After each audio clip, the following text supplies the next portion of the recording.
because I don't want to like have lots of pity and like treated different from everyone, like asking me are you okay and things like that. I just want to be treated like a normal child. This is Earth Radio, and now here's human music.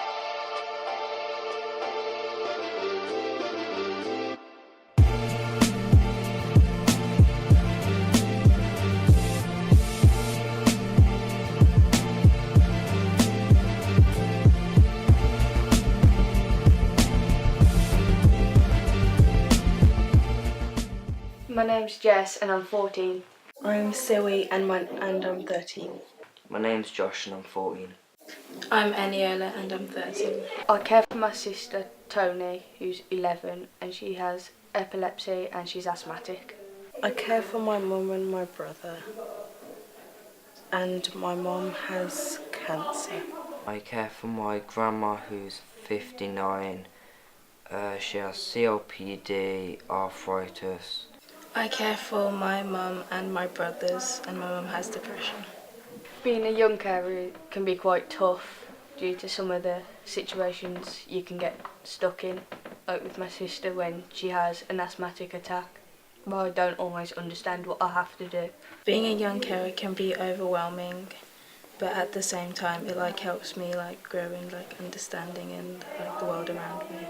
When I leave the house, I worry about my grandma in case she might have a heart attack or anything.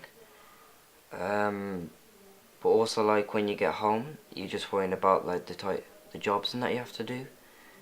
And sometimes it can be overwhelming. Being a young carer can be frustrating at times because I'm not able to do what everyone else does.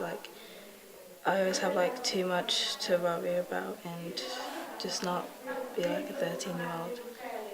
I can get quite down and upset, so I end up not wanting to talk. Sometimes it can make me feel angry because sometimes it can just be too much.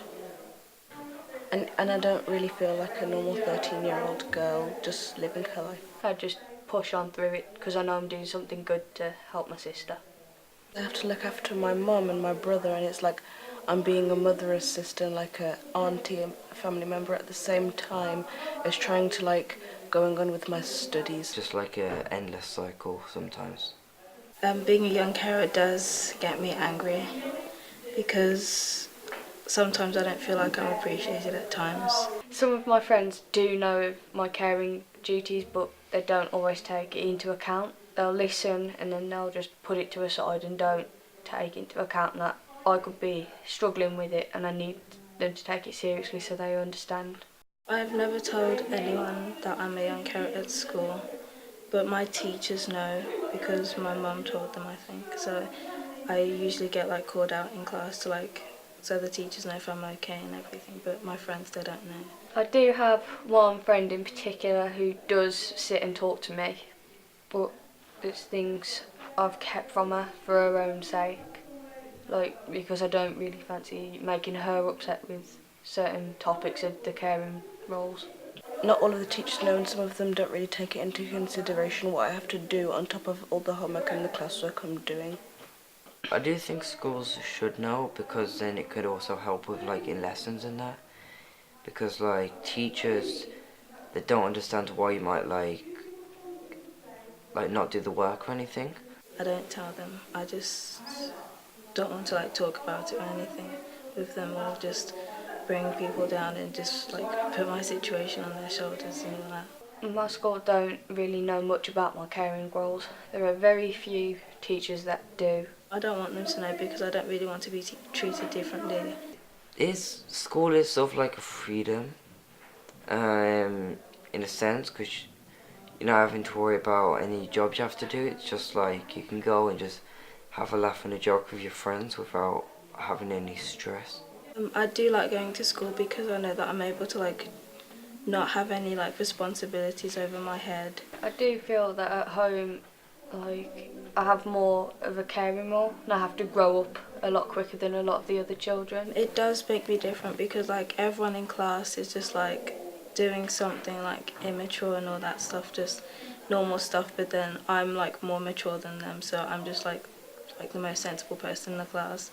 and it's like really difficult for me to like let loose and just do what everyone else does. I'd say that even with college and uni and with a job, I'd still be there to just look after my sister, so not exactly feeling trapped.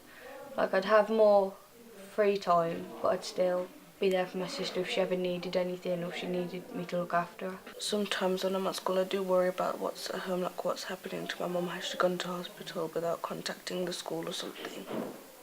I can't just not forget about it. I have to keep thinking about it because there's a lot of things that could go wrong. Spurgeons is like another place of freedom for me because you have time to just be you and have your own time, and like the staff here are very supportive and the people here. They've supported me through bringing me here, helping me to understand my caring roles.